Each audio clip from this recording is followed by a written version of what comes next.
Daniel, capítulo 7.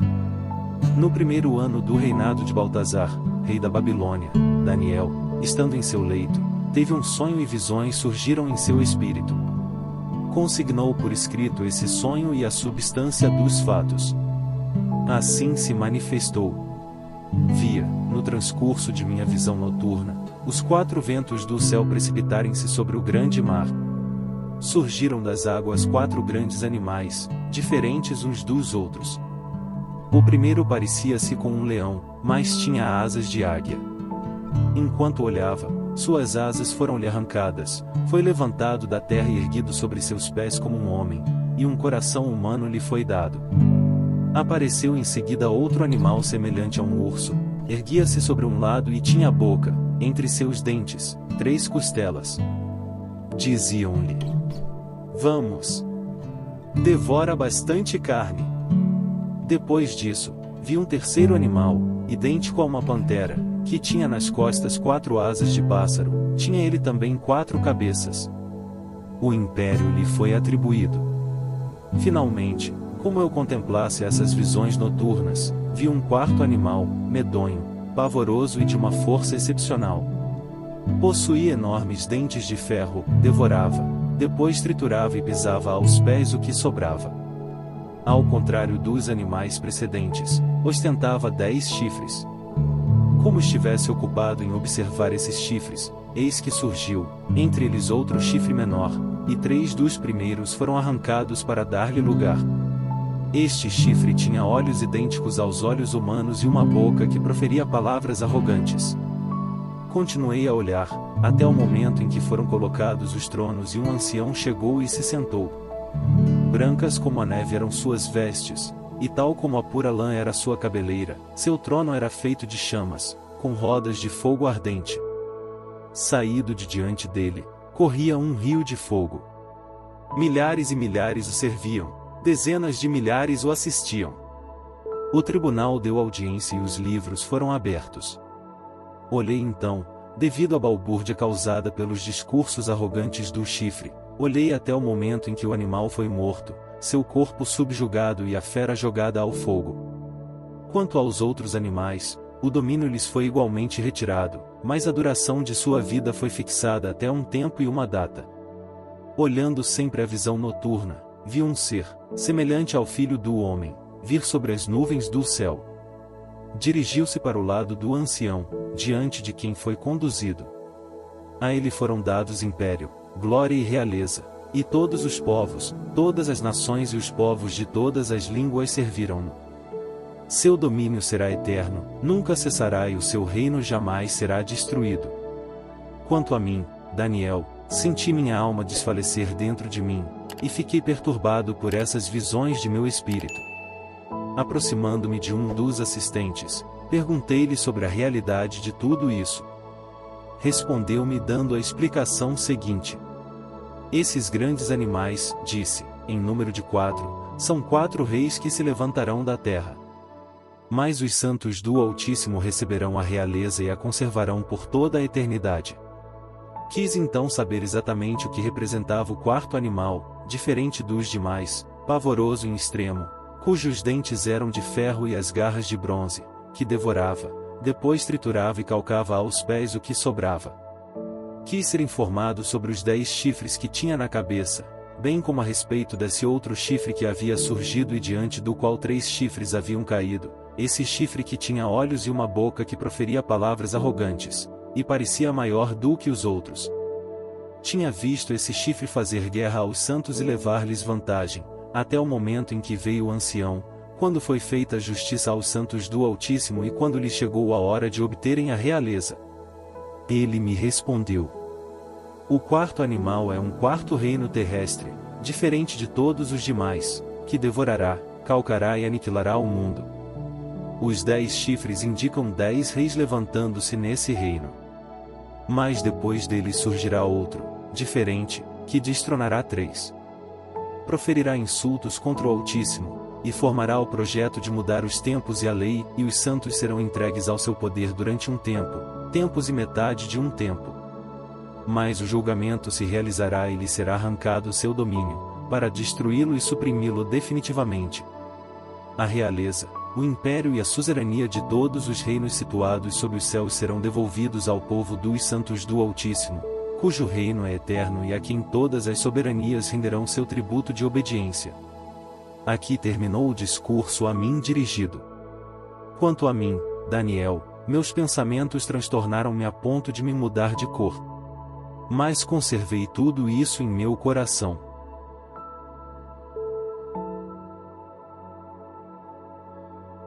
Daniel, capítulo 8.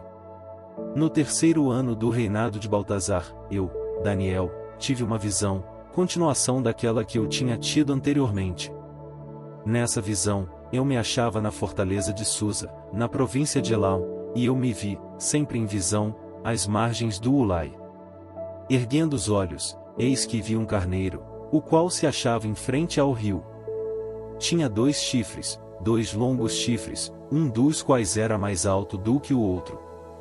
Esse chifre mais alto apareceu por último. Vi o carneiro dar chifradas em direção do oeste, do norte e do sul. Nenhum animal resistia diante dele, e ninguém conseguia escapar de seu poder. Fazia o que queria, e crescia. Enquanto observava com atenção, eis que um bode robusto veio do ocidente e percorreu a terra inteira sem tocar o solo, tinha entre os 2 olhos um chifre muito saliente. Foi até o carneiro de 2 chifres, que eu tinha visto em frente ao rio, e avançou contra ele em um excesso de fúria. Eu o vi aproximar-se do carneiro e atirando-se com fúria sobre ele, espancá-lo e quebrar-lhe os 2 chifres, sem que o carneiro tivesse força para sustentar o assalto. O bode jogou por terra o carneiro e o calcou aos pés, sem que alguém interviesse para subtraí-lo ao ataque de seu adversário. Então, o bode tornou-se muito grande. Mas, assim que se tornou poderoso, seu grande chifre quebrou-se e foi substituído por 4 chifres que cresciam em direção dos 4 ventos do céu. De um deles saiu um pequeno chifre que se desenvolveu consideravelmente para o sul, para o oriente e para a joia dos países. Cresceu até alcançar os astros do céu, do qual fez cair por terra diversas estrelas e as calcou aos pés. Cresceu até o chefe desse exército de astros, cujo holocausto perpétuo aboliu e cujo santuário destruiu. Por causa da infidelidade, além do holocausto perpétuo, foi-lhe entregue um exército. A verdade foi jogada por terra. O pequeno chifre teve êxito na sua empreitada. Ouvi um santo que falava, a quem outro santo respondeu: quanto tempo durará o anunciado pela visão a respeito do holocausto perpétuo, da infidelidade destruidora e do abandono do santuário e do exército calcado aos pés? Respondeu: 2300 noites e manhãs. Depois disso, o santuário será restabelecido. Ora, enquanto eu contemplava essa visão e procurava o significado, vi, de pé diante de mim, um ser em forma humana, e ouvi uma voz humana vinda do meio do Ulai. Gabriel, gritava, explica-lhe a visão. Dirigiu-se então em direção ao lugar onde eu me achava. À sua aproximação, fiquei apavorado e caí com a face em terra. Filho do homem, disse-me ele, compreende bem que essa visão simboliza o tempo final. Enquanto falava comigo, desmaiei, com o rosto em terra. Mas, ele tocou-me e me fez ficar de pé.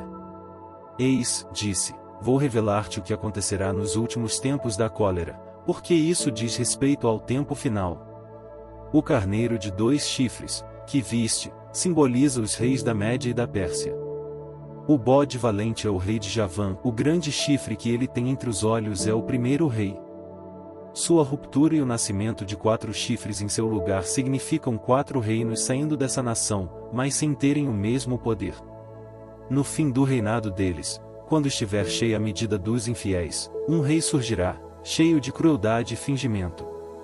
Seu poder aumentará, nunca porém por si mesmo.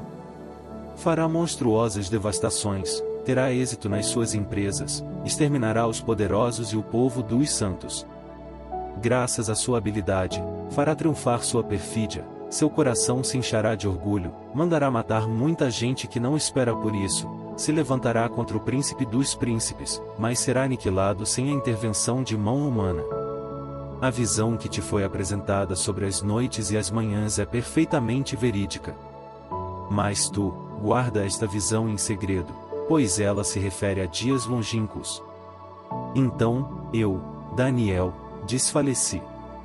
Estive doente durante muitos dias.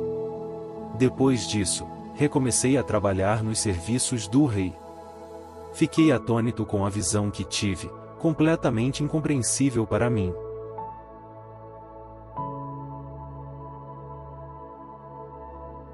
Daniel, capítulo 9. No primeiro ano do reinado de Dário, filho de Assuero, da estirpe dos Medos, que havia sido elevado ao trono do império dos caldeus, no primeiro ano do reinado, eu, Daniel, lendo as Escrituras, tive minha atenção despertada para o fato de que o número de anos a passar-se, segundo a palavra do Senhor ao profeta Jeremias, sobre a desolação de Jerusalém, seria de 70 anos. Volvi-me para o Senhor Deus, a fim de dirigir-lhe uma oração de súplica, jejuando e me impondo o cilício e a cinza. Supliquei ao Senhor, meu Deus, e fiz-lhe minha confissão nestes termos. Ah! Senhor, Deus grande e temível, que sois fiel à aliança e que conservais vossa misericórdia àqueles que vos amam e guardam vossos mandamentos. Nós pecamos, prevaricamos, cometemos maldade, fomos recalcitrantes, desviamo-nos de vossos mandamentos e de vossas leis. Não escutamos vossos servos, os profetas, que falaram em vosso nome a nossos reis, a nossos chefes, a nossos antepassados e a todo o povo da terra. A vós, Senhor, a justiça, e para nós a vergonha, como hoje acontece ao povo de Judá e de Jerusalém, a todo Israel, aqueles que estão perto e aqueles que estão longe, em todos os países aonde os haveis dispersado por causa das iniquidades que cometeram contra vós. Sim, Senhor, para nós a vergonha, para nosso rei, nossos chefes e nossos antepassados, porque pecamos contra vós. Ao Senhor, nosso Deus, as misericórdias e o perdão, porque nós nos rebelamos contra ele. Recusamos ouvir a voz do Senhor, nosso Deus, não seguimos as leis que ele nos oferecia pela boca de seus servos, os profetas. Todo Israel transgrediu vossa lei e se desviou, a fim de não obedecer à vossa voz. Por isso, a maldição e a imprecação que figuram na lei de Moisés, o servo de Deus, caíram sobre nós, porque pecamos contra ele. Pôs em execução as ameaças proferidas contra nós e contra nossos governantes. Descarregou sobre nós tais calamidades, como jamais sob o céu aconteceu, coisa semelhante àquela que fulminou Jerusalém. Foi de acordo com a lei de Moisés que nos sucederam essas desgraças. E nós nunca procuramos abrandar o Senhor, nosso Deus, renunciando às nossas iniquidades e dando atenção à vossa verdade. O Senhor não se descuidou do castigo, e o descarregou sobre nós, porque o Senhor, nosso Deus, é justo em tudo o que faz. Mas nós não escutamos a sua voz. Mas agora, Senhor, nosso Deus, que tirastes vosso povo do Egito por um desígnio de vosso poder, e do qual vós fizestes uma glória que perdura ainda hoje, nós pecamos, nós prevaricamos. Senhor, dignai-vos, pela vossa misericórdia, afastar de vossa cidade santa, Jerusalém, vossa cólera e vossa exasperação, porque é devido às nossas iniquidades e aos pecados de nossos antepassados que Jerusalém e vosso povo são alvo dos insultos de todos os nossos vizinhos. Ouvi, pois, Senhor, a prece suplicante de vosso servo. Por amor a vós mesmo, Senhor, fazei irradiar vossa face sobre vosso santuário deserto. Ó meu Deus, ficai atento para ouvir-nos, abri os olhos para ver nossa ruína e a cidade que ostenta um nome vindo de vós. Não é em nome dos nossos atos de justiça que depositamos a vossos pés nossas súplicas, mas em nome de vossa grande misericórdia. Senhor, escutai. Senhor, perdoai. Senhor, ficai atento. Agi. Por vosso próprio amor, ó meu Deus, não demoreis, pois vosso nome foi dado à vossa cidade e a vosso povo. Eu falava ainda, pedindo, confessando meu pecado e o de meu povo de Israel, depositando aos pés do Senhor, meu Deus, minha súplica pelo seu Monte Santo. Não havia terminado essa prece, quando se aproximou de mim. Em um relance era a hora da oblação da noite. Gabriel, o ser que eu havia visto antes em visão, deu-me, para meu conhecimento, as seguintes explicações. Daniel, vim aqui agora para te informar. Apenas havias iniciado a tua oração e uma palavra foi pronunciada. Eu venho desvendá-la-te, porque és um homem de predileção. Presta, pois, atenção a este oráculo e compreende bem a sua revelação. 70 semanas foram fixadas a teu povo e à tua cidade santa para dar fim à prevaricação, selar os pecados e expiar a iniquidade, para instaurar uma justiça eterna, encerrar a visão e a profecia e ungir o santo dos santos. Sabe, pois, e compreende isto. Desde a declaração do decreto sobre a restauração de Jerusalém até um chefe ungido, haverá 7 semanas. Depois, durante 62 semanas, ressurgirá, será reconstruída com praças e muralhas. Nos tempos de aflição, depois dessas 62 semanas, o ungido será suprimido, e ninguém será a favor dele. A cidade e o santuário serão destruídos pelo povo de um chefe que virá. Seu fim chegará com uma invasão, e até ao fim haverá guerra e devastação decretada.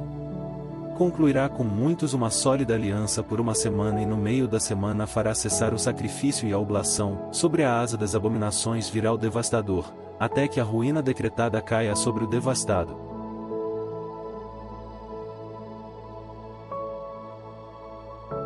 Daniel, capítulo 10. No terceiro ano de Ciro, rei da Pérsia, um oráculo foi revelado a Daniel, cognominado Baltazar.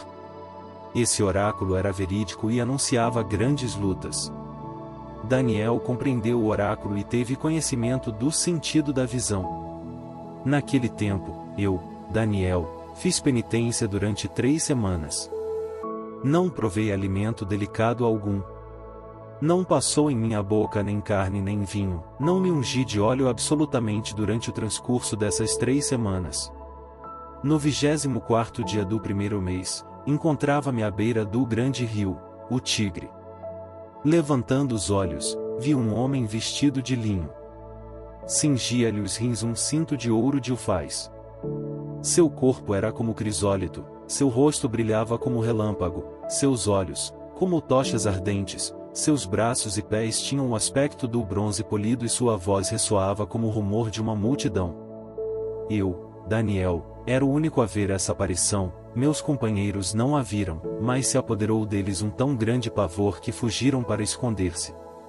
Fiquei, portanto, sozinho a contemplar essa grandiosa aparição. As forças me abandonaram. A tez do meu rosto tornou-se lívida e eu desfaleci. Ouvi, então, esse homem falar, e, ao som de suas palavras, caí desmaiado, com o rosto em terra. Eis, porém, que uma mão me tocou, e fez com que me erguesse sobre os joelhos e as palmas das mãos. Daniel, homem de predileção, disse-me ele, presta atenção às palavras que vou dirigir-te. Levanta-te, pois tenho uma mensagem a te confiar. Como me falasse assim, levantei-me tremendo. Não temas, Daniel, disse-me, porque desde o primeiro dia em que aplicaste teu espírito a compreender, e em que te humilhaste diante de teu Deus, tua oração foi ouvida, e é por isso que eu vim.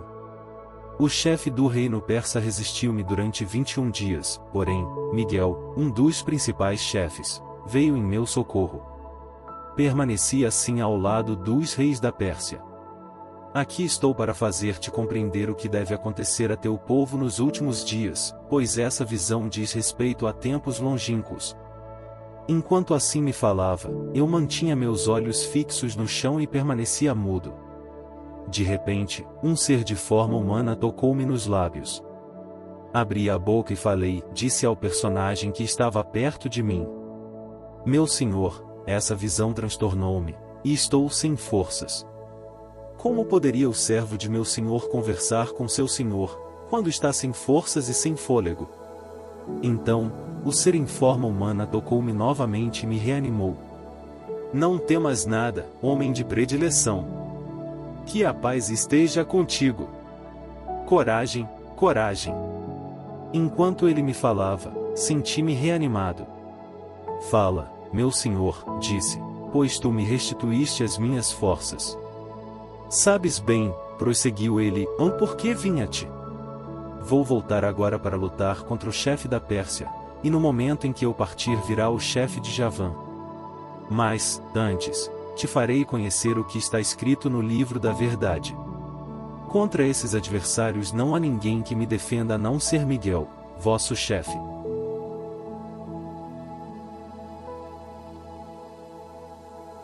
Daniel, capítulo 11. Assim como eu, no primeiro ano do reinado de Dário, o Medo, mantive-me junto a ele para auxiliá-lo e protegê-lo. Agora vou manifestar-te a verdade. Haverá ainda 3 reis na Pérsia. O quarto ultrapassará todos os demais em riquezas. Quando suas riquezas o tiverem tornado poderoso, movimentará tudo contra o reino de Javã. Mas um rei forte se levantará e dominará sobre um vasto império e fará tudo quanto lhe aprouver. Quando ficar poderoso, seu reino será desmembrado e dividido aos 4 ventos do céu. Não passará à posteridade e não terá mais o mesmo poder, seu reino será desmembrado e entregue a estranhos e não a seus descendentes. O rei do sul se tornará poderoso, mas um dos chefes do seu exército ficará ainda mais forte e seu império será grande.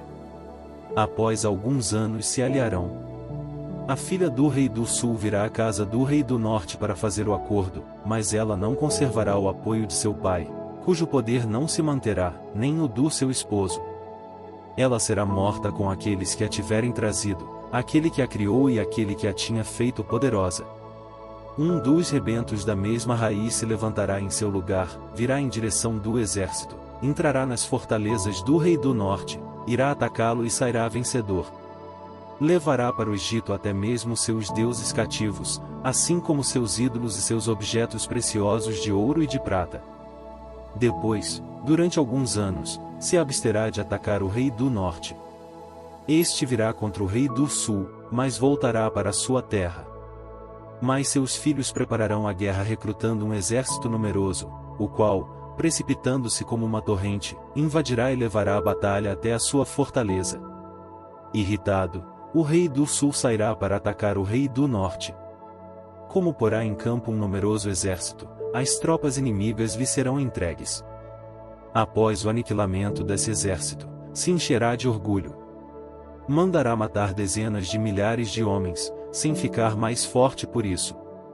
O rei do norte organizará novamente um exército mais numeroso ainda que o primeiro, e alguns anos depois avançará em meio a enormes tropas e a um grandioso aparato. Nesse momento, muitos se levantarão contra o rei do sul, homens violentos de teu povo se revoltarão para cumprir a visão, mas fracassarão. O rei do norte virá, então, destruirá trincheiras e tomará fortalezas. Os exércitos do rei do sul, mesmo as suas tropas de elite, não se manterão, nada poderá resistir. O invasor agirá à sua vontade sem que ninguém possa enfrentá-lo e se deterá no país que é a joia da terra, e a destruição estará em suas mãos. Empreenderá a conquista do reino do sul, fará um pacto com seu rei e lhe dará sua filha como mulher, a fim de amenizar a ruína dessa terra, mas isso não dará resultado, e esse reino não lhe pertencerá. Depois se voltará contra as ilhas e tomará diversas.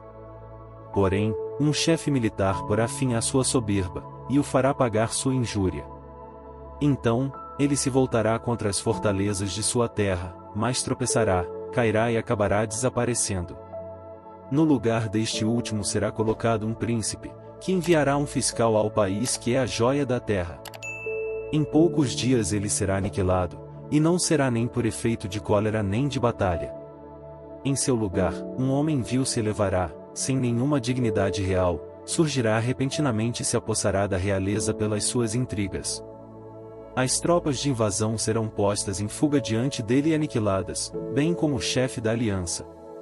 A despeito do pacto firmado com ele, agirá com perfídia. Atacará e triunfará com poucos homens. Invadirá inesperadamente as regiões mais férteis da terra, fará o que nunca fizeram seus pais nem os antepassados deles. Distribuirá com os seus os saques, despojos, riquezas, combinará ofensivas contra as fortalezas, mas apenas por um tempo. Dará novo impulso às suas forças e a seu valor, atacando o rei do sul com um exército considerável. Por seu lado, o rei do sul entrará na luta com um exército importante e valoroso, mas não poderá resistir, devido às intrigas urdidas contra ele. Seus comensais o aniquilarão, seu exército se dispersará e muitos homens cairão feridos mortalmente. Com o coração repleto de desejos malévolos, os dois reis se enganarão mutuamente à volta da mesma mesa. Mas seus projetos fracassarão, porque o fim só virá no tempo determinado. Volverá à sua terra com grandes riquezas. Seu coração meditará o mal contra a Santa Aliança, o cometerá, depois entrará novamente em sua terra. No tempo previsto atacará de novo o sul, mas esta expedição não será semelhante à precedente. Navios de Cetim o atacarão e ele desanimará. Dirigirá novamente sua fúria contra a Santa Aliança, tomará medidas contra ela, fazendo um pacto com aqueles que a abandonarem. Tropas sob sua ordem virão profanar o santuário, a fortaleza, farão cessar o holocausto perpétuo e instalarão a abominação do devastador. Submeterá, com suas lisonjas, os violadores da aliança, mas a multidão daqueles que conhecem seu Deus se manterá firme e resistirá. Os homens doutos desse povo instruirão um grande número, mas, durante algum tempo, perecerão pela espada, fogo, cativeiro e pilhagem. Enquanto forem caindo dessa maneira, serão um tanto amparados, e um bom número se unirá hipocritamente a eles. Muitos desses sábios sucumbirão, a fim de que sejam provados, purificados e branqueados até o termo final. Ora, esse final só chegará no tempo marcado. O rei fará então tudo o que desejar. Ele se ensoberbecerá, se elevará no seu orgulho acima de qualquer divindade, proferirá até coisas inauditas contra o Deus dos deuses, prosperará até que a cólera divina tenha chegado ao seu termo, porque o que está decretado deverá ser executado. Não respeitará nem os deuses de seus antepassados, nem a deusa querida das mulheres, nem divindade alguma, ele se julgará superior a todos. Mas venerará o Deus das fortalezas, no próprio local, um Deus desconhecido de seus antepassados, com ouro, prata, pedras preciosas e joias. Com o auxílio de um Deus estranho, atacará as muralhas das fortalezas, aos que o reconhecerem, multiplicará as honras, ele lhes conferirá autoridade sobre numerosos vassalos e lhes distribuirá terras em recompensa. No final, o rei do sul e ele entrarão em luta. O rei do norte cairá sobre ele, como um furacão, com carros, cavaleiros e uma frota considerável. Entrará na terra como uma torrente que transborda. Invadirá o país que é a joia da terra, onde muitos homens cairão. Mas os edomitas, os moabitas e a maioria dos amonitas lhe escaparão. Ele se apoderará de diferentes países, o Egito não lhe escapará. Pilhará os tesouros de ouro e de prata bem como tudo que houver de precioso no Egito. Os líbios e os etíopes se juntarão a ele. Mas, alarmado pelas notícias vindas do Oriente e do Norte, se retirará como uma fúria, para destruir e exterminar uma multidão de povos. Erguerá os pavilhões de seu palácio entre o mar e a nobre montanha do santuário. Então, alcançará o termo de sua vida e ninguém lhe prestará socorro.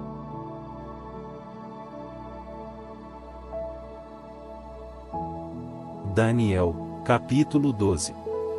Naquele tempo, surgirá Miguel, o grande chefe, o protetor dos filhos do seu povo.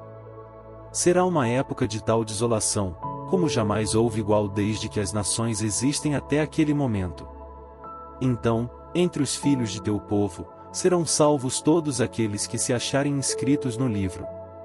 Muitos daqueles que dormem no pó da terra despertarão, uns para uma vida eterna, outros para a ignomínia, a infâmia eterna. Os que tiverem sido inteligentes fugirão como o brilho do firmamento, e os que tiverem introduzido muitos nos caminhos da justiça luzirão como as estrelas, com um perpétuo resplendor. Quanto a ti, Daniel, guarda isso secreto, e conserva este livro lacrado até o tempo final. Muitos daqueles que a ele recorrerem verão aumentar seu conhecimento. Continuei a olhar. Vi dois outros personagens mantendo-se cada um sobre uma das margens do rio. Um deles disse ao homem vestido de linho que estava em cima do rio: Para quando o fim dessas coisas prodigiosas? Então, ouvi o homem vestido de linho, que estava em cima do rio, jurar, levantando para o céu sua mão esquerda bem como sua mão direita. Pelo eterno vivo, será em um tempo, tempos e na metade de um tempo, no momento em que a força do povo santo for inteiramente rompida, que todas estas coisas se cumprirão. Ouvi essas palavras, mas sem entendê-las.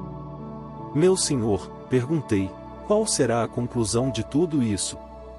Vamos, Daniel, respondeu, esses oráculos devem ficar fechados e lacrados até o tempo final. Muitos serão limpos, acrisolados e provados. Os ímpios agirão com perversidade, mas nenhum deles compreenderá, enquanto que os sábios compreenderão. Desde o tempo em que for suprimido o holocausto perpétuo e quando for estabelecida a abominação do devastador, transcorrerão 1290 dias. Feliz quem esperar e alcançar 1335 dias. Quanto a ti, vai até o fim. Tu repousarás e te levantarás para receber tua parte de herança, no fim dos tempos.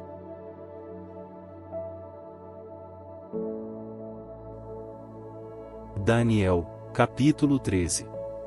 Havia um homem chamado Joaquim, que habitava na Babilônia. Tinha desposado uma mulher chamada Susana, filha de Hilcias, de grande beleza, e piedosa, porque havia sido educada segundo a lei de Moisés por pais honestos. Joaquim era sumamente rico. Junto à sua casa havia um pomar.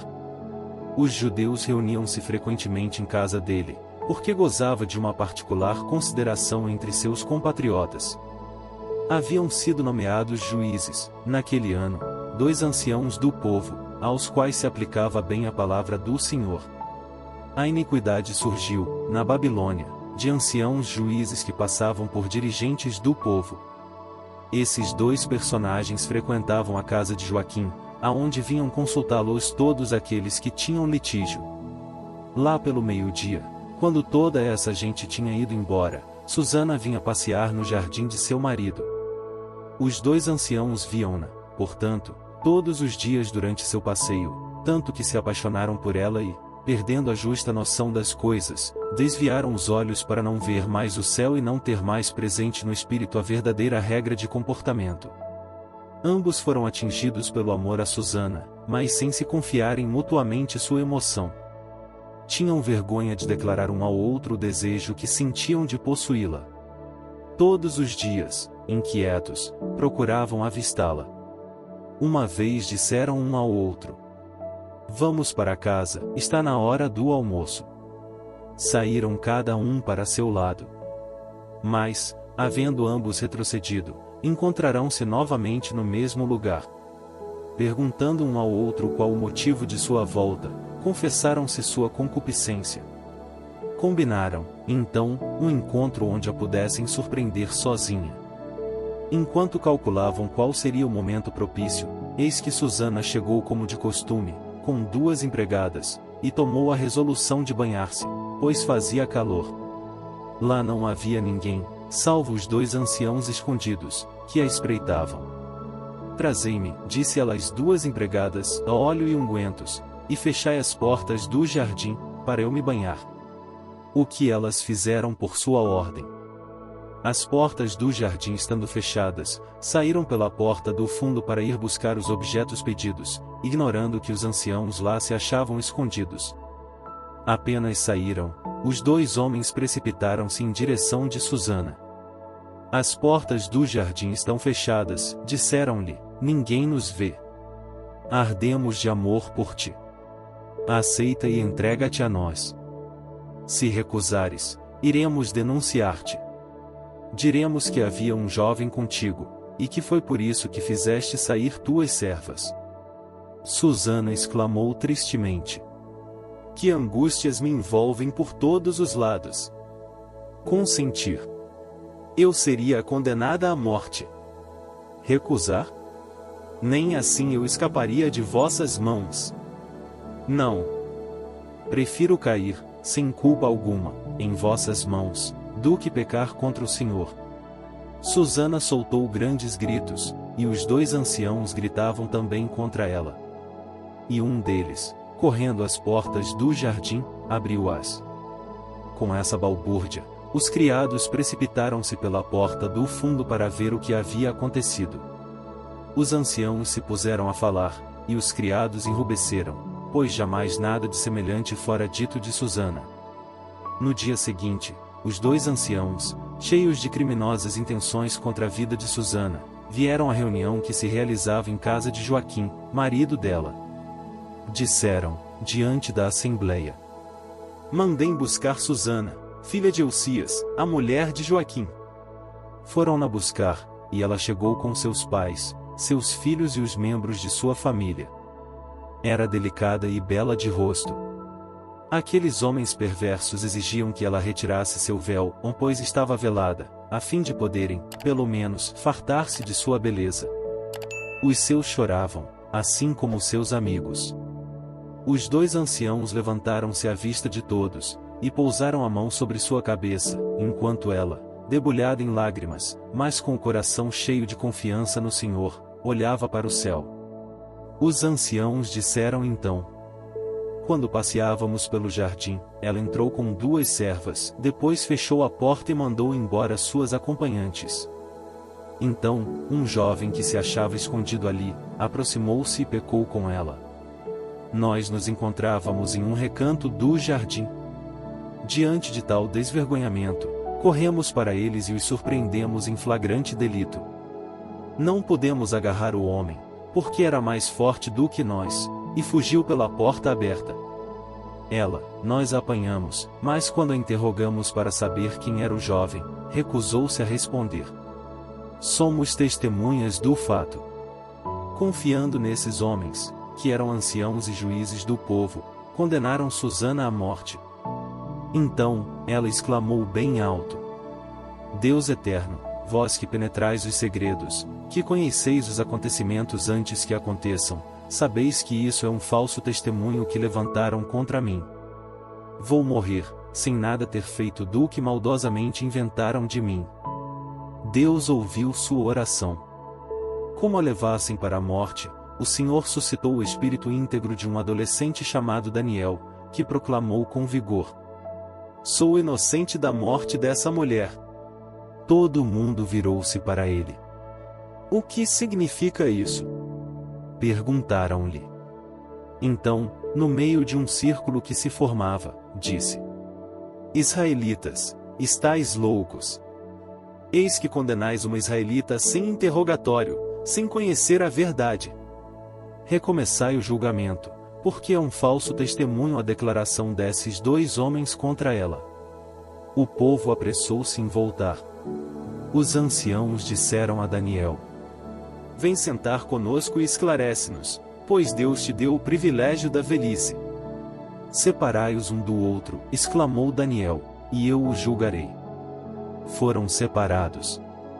Então, Daniel chamou o primeiro e disse-lhe: velho perverso, eis que agora aparecem os pecados que cometeste outrora em julgamentos injustos, condenando os inocentes e absolvendo os culpados. No entanto, é Deus quem diz: não farás morrer o inocente e o íntegro. Vamos. Se realmente a viste, dize-nos debaixo de qual árvore os viste juntos. Debaixo de um lentisco, respondeu. Ótimo. Continuou Daniel: eis a mentira, que pagarás com tua cabeça. Eis aqui o anjo do Senhor que, segundo a sentença divina, vai dividir teu corpo pelo meio. Afastaram o homem. Daniel mandou ouvir o outro e disse-lhe: filho de Canaã, tu não és judeu. Foi a beleza que te seduziu, e a concupiscência que te perverteu. Foi assim que sempre fizeste com as filhas de Israel, as quais, por medo, entravam em relação convosco. Mas eis uma filha de Judá que não consentiu no vosso crime. Vamos, dize-me sob qual árvore os surpreendeste em intimidade. Sob um carvalho. Ótimo. Respondeu Daniel: tu também proferiste uma mentira que vai te custar a vida. Eis aqui o anjo do Senhor, que empunha a espada, prestes a serrar-te pelo meio para te fazer perecer. Logo a assembleia se pôs a clamar ruidosamente e a bendizer a Deus por salvar aqueles que nele põem sua esperança. Toda a multidão revoltou-se então contra os dois anciãos, os quais, por suas próprias declarações, Daniel provou terem dado falso testemunho. De acordo com a lei de Moisés, aplicaram o tratamento que tinham querido infligir ao seu próximo. Foram mortos. Assim, naquele dia, foi poupada uma vida inocente. Hilcias e sua mulher louvaram a Deus por sua filha Susana, com Joaquim, seu marido, e todos os seus parentes, pois nada de desonesto havia sido encontrado em seu proceder. E Daniel gozou, desde então, de uma alta consideração entre seus concidadãos.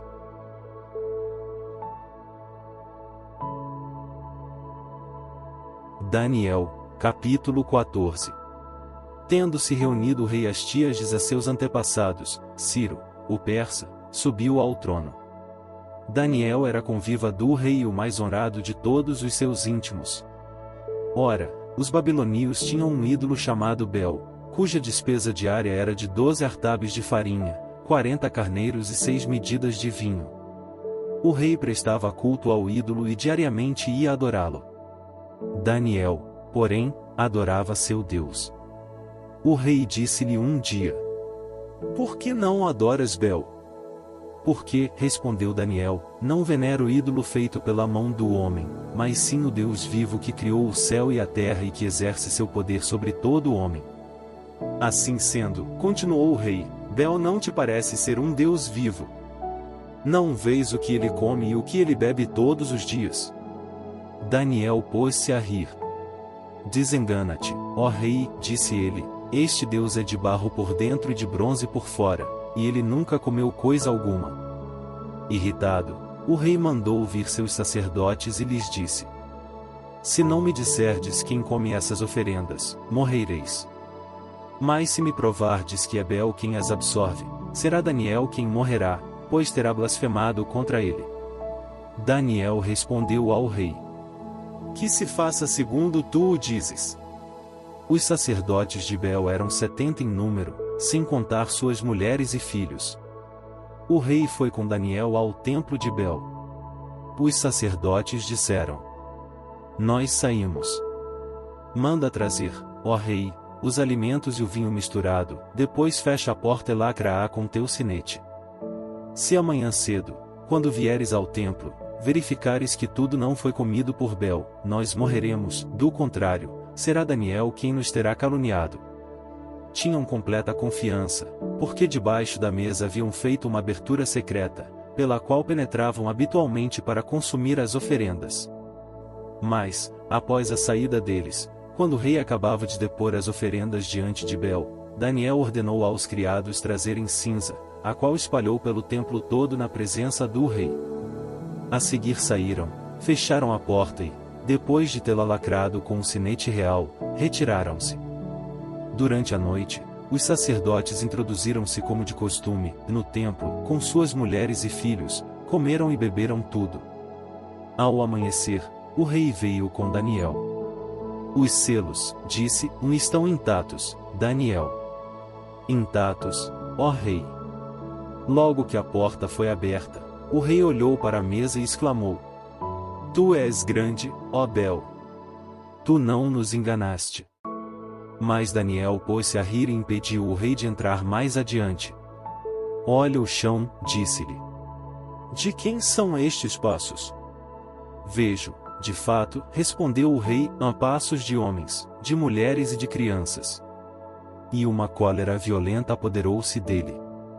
Então, mandou prender os sacerdotes com suas mulheres e filhos, os quais lhe mostraram as entradas secretas por onde se introduziam para vir consumir o que havia na mesa. O rei mandou matá-los e pôs Bel à disposição de Daniel, que o destruiu, assim como seu templo. Lá havia também um grande dragão, que os babilônios veneravam. O rei disse a Daniel: Pretenderás também dizer que aquele é de bronze?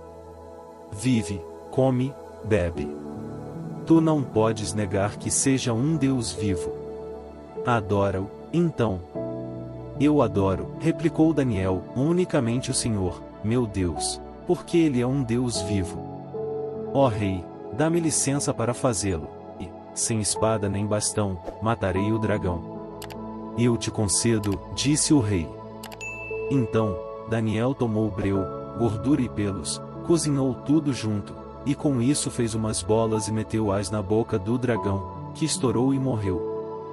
Daniel exclamou: Eis aí o que adoráveis! Quando os babilônios souberam, ficaram sumamente indignados, e amotinaram-se contra o rei aos gritos de: O rei tornou-se judeu. Destruiu Bel, e agora fez perecer o dragão e matar os sacerdotes. Vieram à presença do rei e disseram-lhe: Entrega-nos Daniel, do contrário, nós te mataremos, bem como toda a tua família. Diante da violência com que o ameaçavam, o rei viu-se forçado a entregar-lhes Daniel, que eles jogaram à cova dos leões, onde permaneceu 6 dias. Na cova havia 7 leões, aos quais davam cotidianamente 2 corpos humanos e 2 carneiros. Porém, daquela vez, nada lhes foi distribuído, a fim de que devorassem Daniel. Ora, o profeta Abacuque vivia naquele tempo na Judeia. Acabava de cozinhar um caldo e picava pão dentro dele em uma panela, para levá-lo aos ceifadores no campo. Mas um anjo do Senhor disse-lhe: Leva esta refeição à Babilônia, a Daniel, que se encontra na cova dos leões. Senhor, disse Abacuque, nunca vi Babilônia, e não conheço essa cova. Então o anjo, segurando pelo alto da cabeça, transportou pelos cabelos, em um fôlego, até a Babilônia, em cima da cova. Daniel, Daniel, chamou: Toma a refeição que Deus te envia. E Daniel respondeu: Ó Deus, vós pensastes em mim.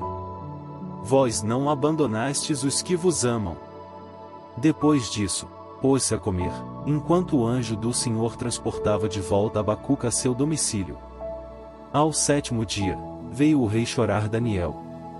Ao acercar-se da cova, porém, olhou para dentro e aí avistou Daniel sentado.